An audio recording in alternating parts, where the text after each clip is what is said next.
Vamos começar, então? Vámonos. Vamos lá. Então, nós temos o capítulo número 1, Uma Festa Inesperada. Aliás, eu coloquei aqui na foto essa versão brochurinha que muita gente tem, que é da Americanas, que é uma gracinha essa versão. Né? O número de páginas não faz diferença. O que faz diferença seria o número de capítulos mesmo, que é a mesma coisa. Pois bem, em Uma Festa Inesperada, a gente tem um dos começos mais icônicos de qualquer livro. Paulinha, você lembra algum livro que que tem um começo tão emblemático que as pessoas lembrem tanto? Não, Você de poderia... fato, numa toca no chão é um negócio assim. Geralmente os livros, eu sempre acho que eles demoram para me conquistar, às vezes umas 10 páginas, dependendo do livro, às vezes 20. O Hobbit, nas primeiras 5 palavras, ele mete o anzol na tua boca e não te larga nunca mais. É muito doido. E em inglês até parece que é música. In the hole in the ground there lived the hobbit. Fica logo aqui, né? É mágico. Paulinha, você poderia nos agraciar com a leitura desse primeiro trechinho aí? Porque eu acho que merece a gente abrir com essa leitura, aproveitando a sua... Nossa, seria uma honra. Vamos lá. Não estava pronta, então peraí que eu estou abrindo meu livro, que é isso, são 20 páginas até começar. Começa na 27, pô. Tanta coisa que o cara explica antes. Então vamos lá. Numa toca no chão, vivia um hobbit. Não uma toca nojenta, suja, úmida, cheia de pontas de minhoca e um cheiro de limo. Nem tampouco uma toca seca, vazia, arenosa, sem nenhum lugar onde se sentar ou onde comer. Era a toca de um hobbit. E isso significa conforto. Olha, li 1000 vezes esse livro, ainda continua me arrepiando de tanto que essa... Como esse livro pega, né? Bom, então, depois dessa abertura fantástica, o que a gente começa a conhecer? A gente começa a conhecer ali Bolsão, né? Que é a casa do Hobbit, e a gente entende que é uma casa muito peculiar, né? É uma toca, ela é dentro de uma colina, inclusive a colina chama a colina. E que é perto... é o água. O rio é o água. Então, assim, você vê que é tudo muito direto, muito simples, muito pitoresco. Então você já entende que as pessoas dali são pessoas muito simples, provincianas, naquele mundinho deles. Então a gente tem que entender como é a cabeça desse povo. Eles chamam uma colina de colina, um rio de água. É nessa pegada. E a gente começa a conhecer ali Bolsão, a gente sabe que tem as janelinhas em forma de escotilha, que são circulares, que a porta é uma porta circular e com a maçaneta no meio, que eles gostam de verde e amarelo, muita coisa de latão, então o puxador da porta, os botões dos paletós, né, eles gostam dessas coisas. E a gente fica conhecendo o Bilbo Bolseiro. O Bilbo Bolseiro, ele é de uma família muito tranquila. Respeitável. Ele nunca saiu por aí fazendo loucuras. Mas a gente fica sabendo também que a mãe dele, a Belladonna, fazia parte de uma outra família que era ainda mais famosa, mas não era tão respeitável, que era os Tooks. Só eram mais famosos porque também eram mais ricos, né? Então tinha ali esse... Exato, só que aí rico, quando é louco, tudo bem. É tolerado, é rico, é excêntrico. Ficou assim, dinheiro ó. O pobre... resolve. Ou seja, o pobre é louco, o rico é excêntrico. Ou melhor, quando ele é milionário, ele é idiosincrático.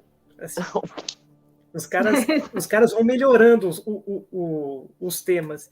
Então, a Belladonna, a mãe dele, era de uma família meio pancada da cabeça, os Tooks.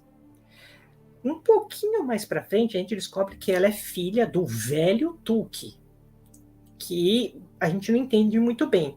Mas falam que essa família Took, eles eram excêntricos porque no passado parece que algum deles tinha se casado com uma fada. Ou seja, a boca miúda ali, a rádio peão do condado, falava que tinha algum sangue de fada ali. E o mais interessante é que para Tolkien, quando ele fala fada, ele quer dizer elfo. o termo é um sinônimo. E ele fez só uma brincadeira. Na tradução dos livros, ele se mantém como fada, porque o termo que o Tolkien usa é muito específico, que é fairy. Mas a gente sabe que é uma piada interna, uma piada muito nerd dele com ele mesmo. Então ele está falando que tem um pouco de sangue élfico nessa família dos Tolkiens aí. Aliás, outras piadas que a gente encontra nessa leitura é que o nome Belladonna quer dizer em italiano bela mulher, né? Uma mulher bonita. E as duas irmãs dela têm nomes que entram num sistema de sonoridade cíclica. Não sei se você sabia dessa, Paulinha. Ó, o nome da mãe do Bilbo é Belladonna. A irmã é Dona Mira. E a outra é Mirabela. Bela, Dona, Dona, Mira, Mirabela, Bela, Dona, Dona, Mira, Mirabela. O final de um nome é o começo de outro. Muito bom. Parece que os pais tinham assim uns papelinhos, né? Dobrados numa tacinha. Vamos fazer assim, abanar os papelinhos e olha, Mira, Bela.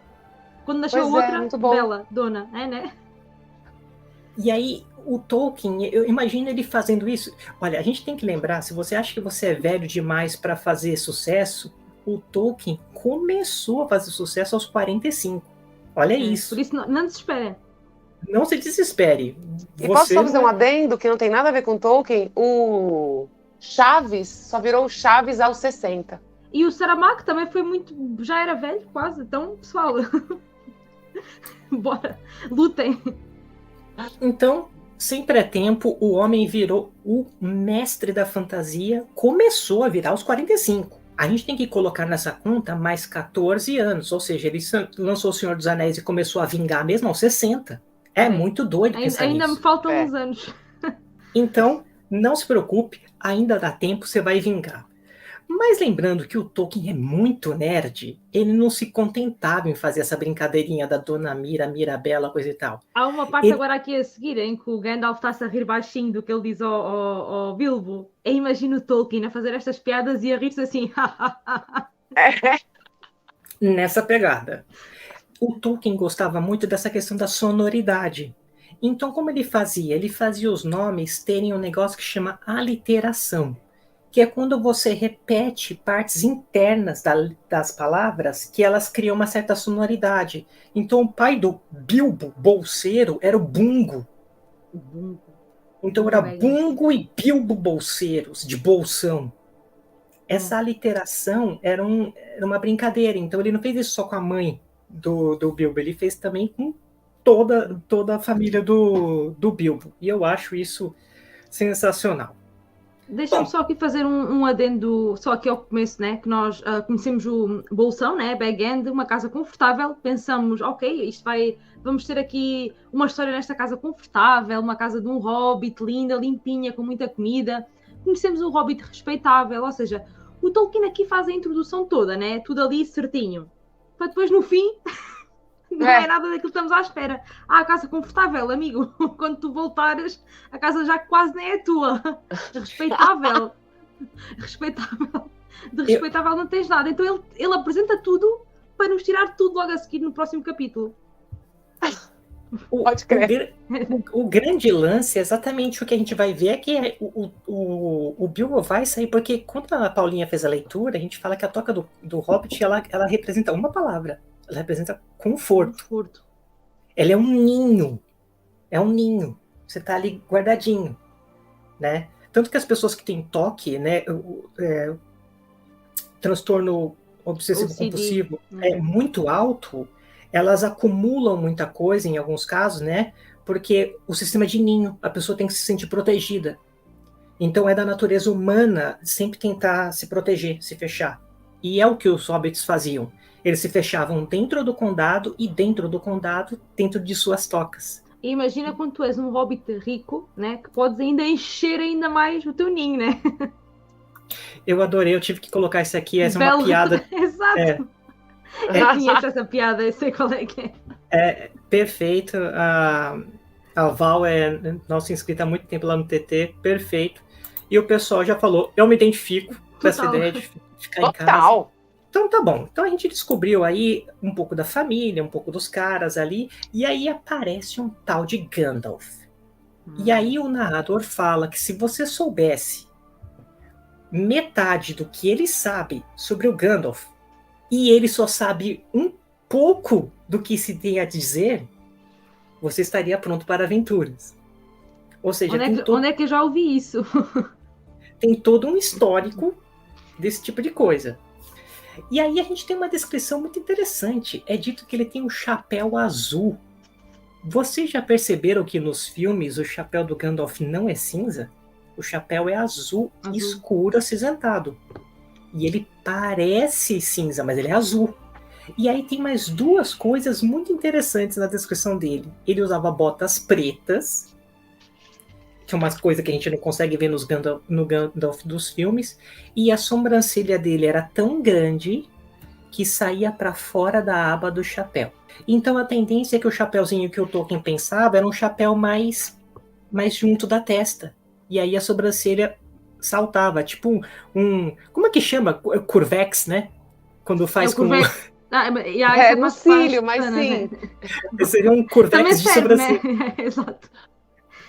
Seria um curvex de sobrancelha. Imagino o Gandalf a passar aqui o lápis das sobrancelhas e depois com o curvex. Ai, que bonitinho. E aí, Paulinha, eu vou ter que pedir a sua voz emprestada novamente, por favor. Que quando esse cidadão, esse tal de Gandalf, chega e encontra o Bilbo, que tá ali tranquilo, naquela vida que a gente sabe que é confortável, ele resolve falar bom dia. Ai, amo, pera. Bom dia, disse Bilbo. E era verdade. O sol estava brilhando, a grama estava verde, mas Gandalf olhou para ele debaixo de suas longas e hirsutas sobrancelhas, que se projetavam mais para frente do que a aba de seu grande chapéu. O que quer dizer? Perguntou. Está me desejando um bom dia, ou quer dizer que é um dia bom, quer eu queira ou não? Ou que você se sente bem neste dia, ou que é um bom dia para ser bom? Tudo isso de uma vez, disse Bilbo. É um dia muito bom para encher um cachimbo de tabaco ao ar livre de quebra. Se trouxe um cachimbo, sente-se, pegue um pouco do meu tabaco. Não há pressa. Temos o dia inteiro diante de nós. Perfeito. Muito bonito, disse Gandalf. Mas não tenho tempo para soprar anéis de fumaça nesta manhã. Estou procurando alguém para tomar parte numa aventura que estou arranjando. E é muito difícil achar gente. É que os diálogos se seguem maravilhoso. Que ele fica dando indireta pro Bilbo, aí o Bilbo, puxa, por aqui é. É um buraco, né? Sei de ninguém não, ó. Tenta lá. Não. E o Gandalf tentando falar oi. Ele ia. Puxa, eu adoro esse. E mais pra frente ele fala, você usa bom dia pra um monte de coisas. Aqui o Gandalf chegou, o Bilbo nem sequer precisou de sair de bolsão e já começa ali a abanar tudo. O cidadão só quis dizer bom dia, fumar o cachimbo tranquilo, e ele assim, meu Deus, o que é isto? Que velho é este? Que maluco é este? E eu tenho uma curiosidade muito, muito interessante quanto a isso daí. O primeiro roteiro do Star Wars Episódio 4, Uma Nova Esperança, tinha exatamente esse diálogo. Quando Obi-Wan Kenobi encontra Luke Skywalker, o diálogo era esse. O George Lucas simplesmente copiou o diálogo e utilizou na primeira versão do roteiro de Star Wars. Conforme ele foi desenvolvendo a história do primeiro filme, ele retirou isso. Mas existe uma historicidade disso e, de fato, várias coisas dentro de Star Wars... arquétipos do mago, do escolhido, acabam sendo reverberados. Mas o interessante é que o diálogo em si tinha sido usado no primeiro roteiro. Nossa, eu amava ver um piloto disso. Tipo a primeira versão, né? Exato. Muito doido, né? E aí, depois disso, o Bilbo meio que achou que tinha desbaratado o Gandalf. Do nada, no dia seguinte, ele tá lá de boa e toca uma campainha dele. Aí ele fala, nossa, é o Gandalf. É, porque ele marcou o chá naquela para... amanhã vem cá, bebe um chá, para ver se livra dele. E o Gandalf... E aqui é quando o Gandalf se ri baixinho. quando o Bilbo fecha a porta e entra, o Gandalf fica lá fora e ri-se baixinho. Porque o cara achou que tinha se livrado dele, né? Quer dizer, assim, o Bilbo, que não sabe nada da vida, achou que ia ter se livrado de um mago. Mas olha só esta frase, é que só a frase dá piada. Pronto, o Bilbo entra em casa, né? Fecha a porta e o Gandalf, nesse meio tempo, ainda estava de pé do lado de fora da porta, rindo baixinho sem parar. Aqui, ó, a primeira pergunta que já é pertinente aqui, da Heloísa. Obrigada, Heloísa. Gandalf não foi o nome inventado pelo Tolkien? De onde ele copiou esse nome, gente? O Gandalf e todos os nomes dos anãos da companhia do Thorin Escudo de Carvalho são retirados de um livro chamado Edas. E dos Edas a gente tem o Devergatal, que é traduzindo, a lista dos anãos. Ele faz parte do... Agora, como é que é? O poema é o Voluspa. Voluspa. Isso. E o Gandalf originalmente era o nome do Thorin. Exato. Então esses nomes, de fato, eles foram roubados de uma mitologia nórdica. O Gandalf, Thorin, Ori, Nori, Balin, todos eles. Tá? E aí, você acha que você vai pegar ele? Não, novamente, ele fala que dentro da Terra-média, Gandalf quer dizer... E aí ele começa, não adianta, ele é ensaboado, ele vai sair porque ele domina a língua. Então ele vai te achar alguma coisa para dar um migué. Mas ele tirou do Voluspa, e dentro do Voluspa, o Devergatal, que é a listagem dos anãos, tá? Do nada, o Bilbo recebe um anão na casa dele, que ele nunca tinha visto, com barba azul, muito louco. Azul. Uma barba azul até o cinto, presa no cinto. E o cara fala, tudo bem, ao seu dispor e tal, e entra na casa. Imagina isso. Você tá de boa, entra um cara na sua casa. Aí você fala, bom, você quer bolo? Você quer chá? Quer comer? Quer alguma coisa? Você quer comer alguma coisa? Sinta-se em casa. Quando eles estão ali meio desenvolvendo e ele tá pensando, nossa, mas o que esse cara tá fazendo? Toca a campainha, ele vai ver, agora é o Gandalf, né? E cada vez que toca a campainha, não é o Gandalf, vai chegando cada vez mais gente com pedidos completamente absurdos para comida, e a educação do Bilbo impede ele de responder, de quebrar. Ele age com normalidade. O absurdo rolando e deixa. E isso me lembra aqueles memes que, inclusive, a Inês, ela se vê nesses memes. Sabe daquela pessoa que ela deu sinal e o motorista do ônibus passa e a pessoa fica com vergonha de falar para o motorista e vai parar lá do outro lado da cidade? O Bilbo foi exatamente isso. Ele ficou com vergonha e quando ele foi ver, ele tinha 13 pessoas dentro da casa dele pedindo todo tipo de comida e bebida. E o mais incrível é que ele tinha. Né? Uma pessoa... Isso hoje em dia é real. Uma pessoa nem e ainda por ter jejum do dia seguinte. Ele tinha uma quantidade de comida. Olha, hoje eu contei João e Maria para as minhas crianças. Tem comida nessa história, hein? Exato. Agora, a casa do Bilbo... E no texto fala assim, o Bilbo comenta uma hora, parece que eles sabem tudo que tem na minha despensa, eles estão pedindo exatamente o que eu tenho. O Gandalf certeza que sabia, né? É muito incrível, e eu acho que isso é um dos grandes fatores do Hobbit e de toda a obra do Tolkien fazendo tanto sucesso. Eles são muito, como que fica em português? Relatable. Eles são muito, a gente se projeta muito, a gente se vê muito. É o introspectivo que perde o ponto do busão, se vê nesse tipo de situação de recebendo gente em casa que você não sabe o que está fazendo ali. Mas eu não deixava assim as pessoas entrar na minha casa, né? Não dizer nada ao motorista. A gente se identifica. É isso, é essa a palavra. A Val achou, que é porque não é uma palavra, né? Tem que ser uma frase, né? O Rodrigo Aldair diz: a impressão que tive quando li essa parte da conversa do capítulo 1 é que Bilbo e Gandalf até então não eram tão íntimos e não se conheciam quanto isso. Eles já eram grandes conhecidos ou não? Então, o Bilbo, quando era criança, tinha memórias do Gandalf, porque ele era amigo do velho Tuque. E uma das coisas que o Bilbo também se lembrava muito, por exemplo, era dos fogos de artifício, contava histórias, né? Que levava meninos tuques em grandes aventuras. Então o Bilbo conhecia o Gandalf, mas era como alguém... Pronto, lá está um mago que aparecia ali no condado, fazia barulho e depois ia embora. Até que nessa hora eu acho muito bom quando ele fala: você sabe quem sou, você sabe o meu nome, você só não sabe que o meu nome é meu. É meu. É maravilhoso. Exato. E Gandalf significa eu. É espetacular, assim, cara. O lance do Hobbit são as porque é um camadas. nonsense que dá uma volta e faz sentido. E o Bilbo até quando ele conhece o Gandalf, ele fica bastante entusiasmado, né? Aquele lado tuque dele ali és tu, aquele que contava histórias, aquele que levava pessoas a aventuras. Então nós vemos que o tuque ali do Bilbo está adormecido porque não tem incentivo, né? Ele está ali só o bolseirozinho sossegado E acharam... sem ninguém para chatear. Olha o Leonardo aí. Oi, Leonardo. Relacionável.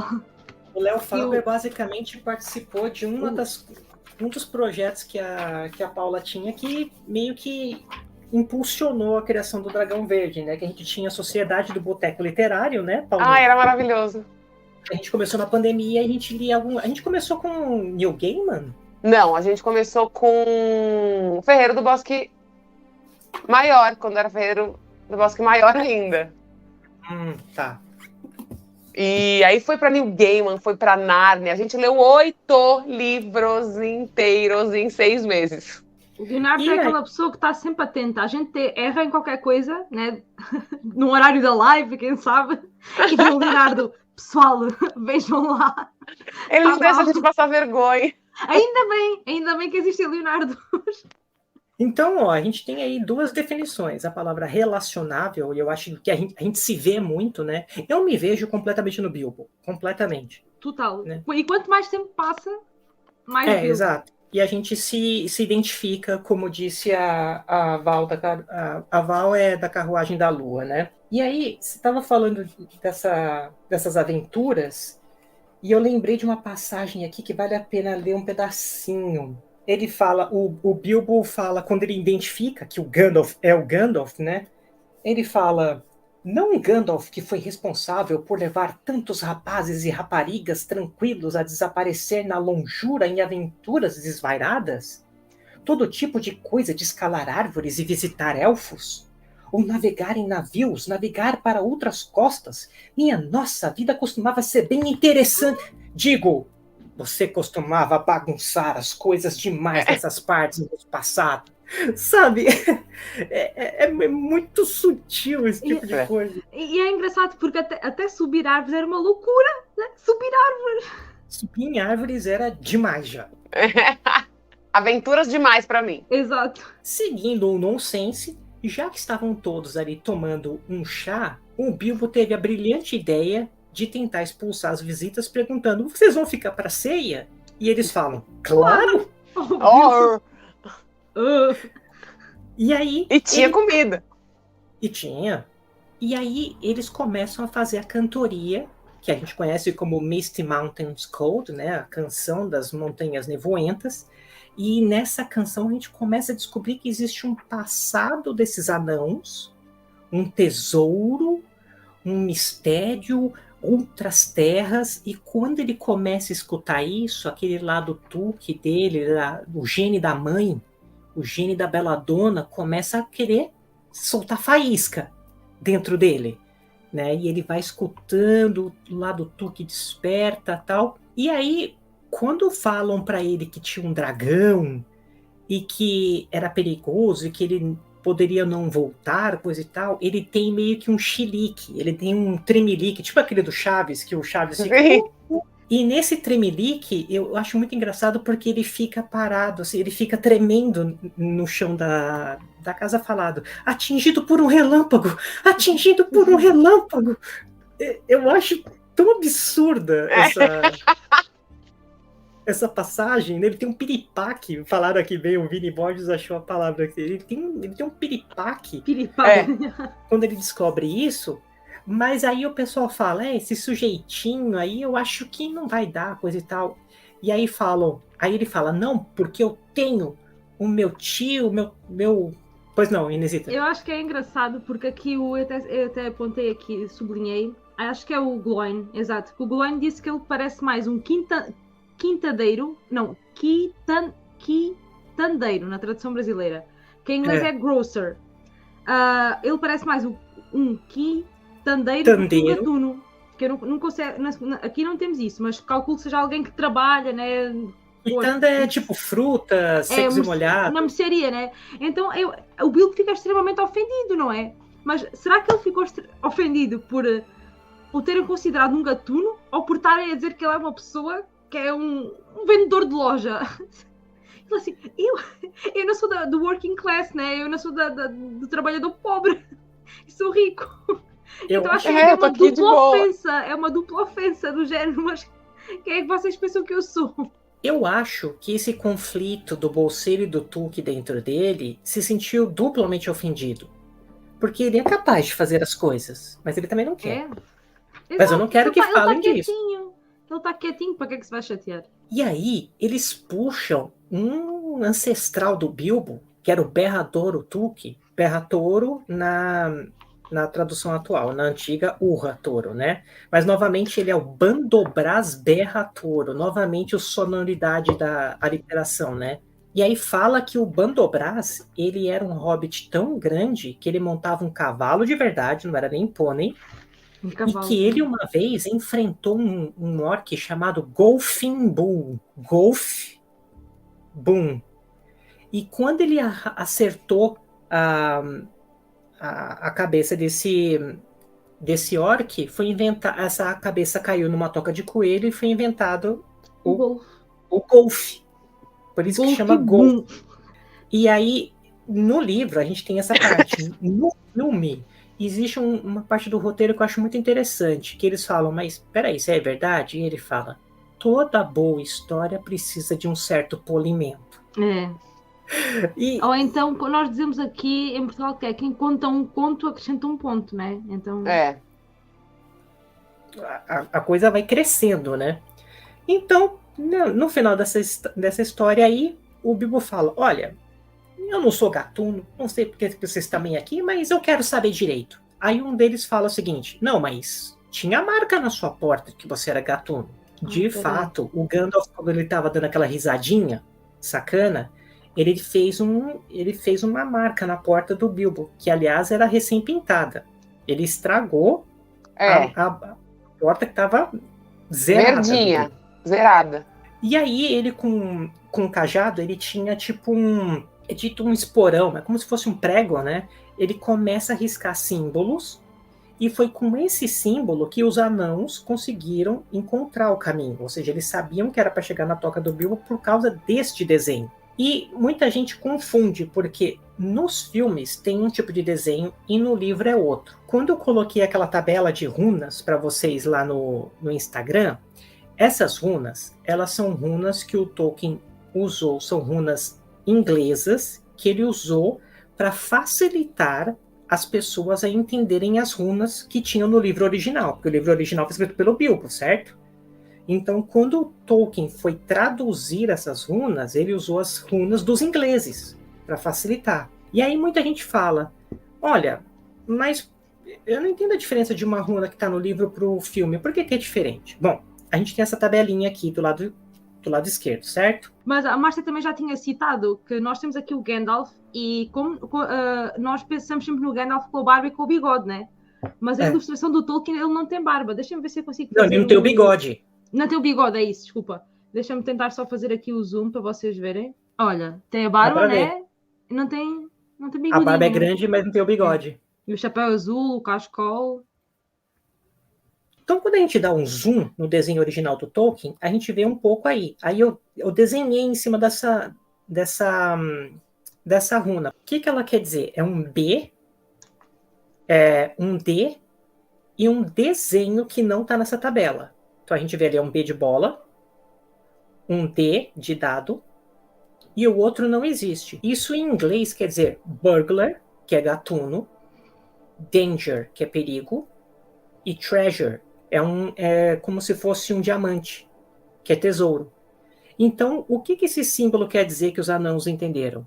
Aqui tem um gatuno que faz serviços perigosos por tesouros. Foi isso que ele deu. Quando a gente vê nos filmes, muita gente está acostumada a ver esse desenho dessa runa preta, que é essa runa que está embaixo aí, ó. Só que no Hobbit, essa runa representa F, porque é usada uma runa inglesa. E o que o Peter Jackson usou no filme foi essa runa. Por quê? Porque essa mesma runa, esse mesmo símbolo que significa F no Hobbit, significa G no Senhor dos Anéis. É, coincidentemente, um símbolo que é empregado de maneira diferente em 2 livros. E o Peter Jackson misturou para tentar fazer isso dar uma uniformidade. E aí as pessoas misturam.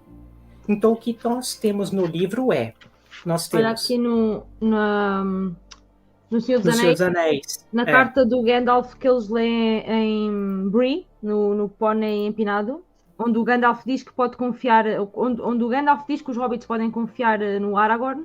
Aí ele assina com o G de Gandalf. É. Então, isso é para o Senhor dos Anéis. Mas no Hobbit, ele simplificou. Então, quando você vê os filmes, é uma forma também de simplificar. Mas para o Hobbit, você vai contar com essa tabelinha que eu coloquei, tá bom? Se você quiser brincar, de escrever seu nome, coisa e tal, você vai usar essa tabela. E nessa tabela, o símbolo que a gente está acostumado ser G, lá no Senhor dos Anéis, na verdade, significa F aqui, tá bom? E então, a tabela está aqui neste livrinho, né? E nessa versão que tem o Smaug na capa, a gente tem essa tabelinha na orelha de trás, tá bom? É a única versão que tem essa tabelinha. A gente descobriu aí que os anãos foram para lá porque o Gandalf escreveu lá: ladrão procura tesouro. Serviço perigoso em troca de tesouro. Quando eles começam a discutir que ele parece um quitandeiro, coisa e tal, tem uma outra passagem que eu acho muito legal. Mas o que eu acho muito doido é, os caras chegam, o Gandalf tem toda a indiretinha, ele não pegou, deixou o sinal, aí a galera chega na casa dele, óbvio que ele vai pirar o cabeção. Exato. Ninguém vai ficar tranquilo, todo mundo vai ter um burnoutzinho se começar a chegar gente na sua casa e ficar falando que você tem que ser de um jeito, você nem sabe o que as pessoas estão fazendo lá, como é que você sabe como que você tem que ser? Se você não sabe ao certo o que está acontecendo. E ainda por cima, e aí ele tem que entender. É muito doido. Tipo, não, pera, então agora vamos do começo. Se o povo tivesse ido do começo, teria sido mais fácil, coitado. Ainda por cima, quando depois o Bill pede ao Thorin para ele explicar de facto o que é que se passa, né? Porque o Thorin cantou uma canção e ele acha que o Bill tem que perceber o entre linhas. O Thorin fica ofendido. Estamos falando disso ao tempo? Há horas? Exato. És um gatuno, não explica direito. Paulinha, você pode, por favor, fazer uma leitura de um trecho na página 44? Porque o primeiro capítulo é o capítulo que a gente mais vai trabalhar, os outros são mais corridos, né? É isso mesmo, disse Gandalf. Chega de discussão. Escolhi o senhor bolseiro e isso deveria ser suficiente para todos vocês. Se digo que ele é um gatuno é o que ele é. Ou será, quando a hora chegar. Há muito mais nele do que vocês acham. E um bocado mais do que ele próprio imagina. Isso é muito bom, inclusive tá grifadaço no meu. Com estrelinhas. E isso obrigado, sensacional, Paulinha. Isso é o cerne do que é Lá e de Volta Outra Vez. Você precisa ir muito longe para se conhecer. Essa é a ideia. Você precisa de uma jornada longa para saber quem você realmente é e o que está dormente e o que você pode fazer. Né? As pessoas são testadas de acordo com os desafios. Se ele ficasse ali, ele nunca ia saber quem o Bilbo realmente é. E eu acho isso tão elevado, o raciocínio disso, né? Onde é o lá? Não sei, a gente está chegando lá. A gente vai chegar lá, e quando a gente chegar lá, a gente vai saber. É muita sabedoria no miolo, de forma... tudo é difuso, né? O Tolkien ele vai entregando uns negócios muito perene, muito difuso pra gente, né? E é muito gostoso receber as informações assim. Porque você conhece o Bilbo meio antes do Bilbo se conhecer. Porque se o Gandalf tá falando isso, você acabou de conhecer o Gandalf de uma certa forma, mas você já viu que o cara é meio responsa. Você fala, tá. O cara já conhece ele de longe, você já tá na família do cara faz tempo. O cara acabou de chegar. É um senhorzinho. Né? Então, porque ele já ouviu histórias do senhorzinho. Ele não conhece o senhorzinho. E o pior é que o Bilbo já tinha 50 anos. Ele já era tiozinho. Só que o Gandalf era muito mais, né? O Gandalf era criança, né? E aí, quando eles abrem o mapa, o Bilbo fica interessado, porque ele tinha os mapas dos arredores ali. Ele ficava muito animado. Mas, naquela introdução que a gente leu sobre orques e os anãos, antes do livro começar, é dito uma coisa muito, muito doida. Os anãos não usavam a Rosa dos Ventos com o norte para cima. É o leste para cima. Por quê? Porque era deles isso. Como os anãos vieram do leste, eles têm uma conexão com esse ponto cardeal.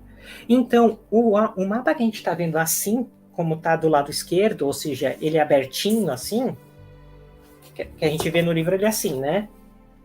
Como está assim. Ele, na verdade, ele tem que ser visto assim. Porque o ponto norte ficaria assim, ó. Então, o Tolkien vai fazendo esse tipo de coisa até pra gente ficar dando uns nós na cabeça também. Por quê? Porque é um povo que vê assim.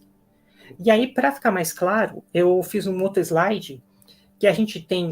Porque esse é o mapa do tesouro, né? E a gente vai ter o mapa do Hobbit mesmo. Como que a gente identifica? A gente sabe que um pedaço desse mapa é o mapa de Thor, que a gente tem a montanha com as 6 raízes dela, né? Por favor, Inesita, passa para o próximo. O que a gente vê é esse retângulo aí, ó. Que a gente está vendo é só esse pedacinho com um pouquinho do rio e um pouquinho da floresta. Logo, quando você estiver vendo esse mapa, entenda que o norte não está no lugar do norte normal. Se você quiser fazer isso, você tem que colocar o leste para o lugar do leste para ter o norte no topo. Tá? Então, mas de qualquer forma, isso chamou a atenção do Bilbo e ele começou a gostar, porque ele começou a ficar sabendo ali do passado da família do Thorin. E aí os caras citam uma tal de Minas de Moria, que no passado eles enfrentaram Azog, o Gobelin. E sei lá das quantas, aparecem as masmorras do Necromante. Do nada, o Tolkien começa a soltar um tiro em cima do outro, sabe assim? Um batendo em cima do outro, assim. Não tem blindagem. Você para e fala, peraí, eu tava entendendo tudo. Agora eu não tô entendendo nada. Mas eu amo quando isso acontece. E isso também esteve presente em Game of Thrones o tempo inteiro. Que é uma coisa que a pessoa sai falando do meio, da tua cara.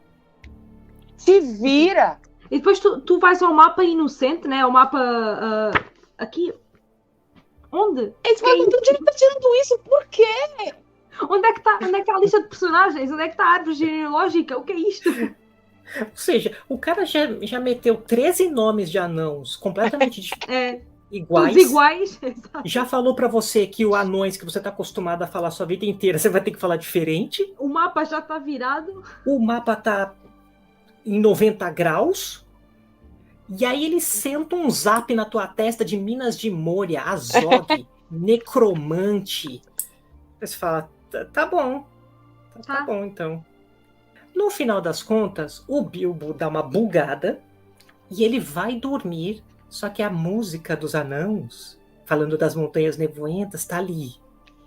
No repeat, ou seja, alugaram um triplex na casa do Hobbit, na cabeça do Hobbit, ele tá ali com aquela música no repeat, e quando ele vai dormir, algumas imagens vêm na mente dele.